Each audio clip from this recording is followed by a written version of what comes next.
एक मोठी बातमी आहे। महिला सुरक्षेवर राजकारण नाही तर कठोर कृती हवी असं चित्रा वाघ म्हणाल्या।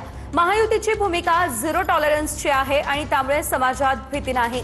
महिला सुरक्षा हा मुख्यमंत्री देवेंद्र फडणवीस यांचा स्पष्ट निर्धार आहे असंही विशेषतः रोहित पवार महाराष्ट्रात भीतीचं वातावरण निर्माण करण्याचा प्रयत्न करतायत, जे अत्यंत दुर्दैवी आहे। पण एक गोष्ट लक्षात ठेवा, एखाद्या आईच्या डोळ्यात भीती दिसली, एखाद्या बहिणीला रात्री घरी जाताना असुरक्षित वाटलं, एखाद्या लहानगीवर अत्याचार झाला तर ती फक्त बातमी नसते, ती संपूर्ण समाजाची वेदना असते। आणि आज जे वास्तव समोर येत आहे ते अति भयानक आहे। या लहान मुलींवरील अत्याचाराच्या घटनांमध्ये आरोपी कोण निघतायत? जन्म देणारा बाप, मामा, काका, आजोबा, भाऊ। कालच्या घटनेत एक चुलत आजोबा यांची नावं समोर आली आहेत। अर्थात यांच्या मुसक्या आवळ्याचं काम पोलिसांनी केलंय।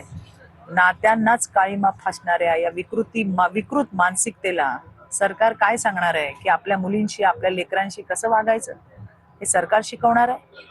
आणि म्हणूनच हा विषय फक्त राजकारणाचा नाही, तर समाजाच्या मानसिकतेविरुद्धचा, समाजात वावरणाऱ्या काही विकृत लांडग्यांच्या विरुद्धच्या लढ्याचा आहे।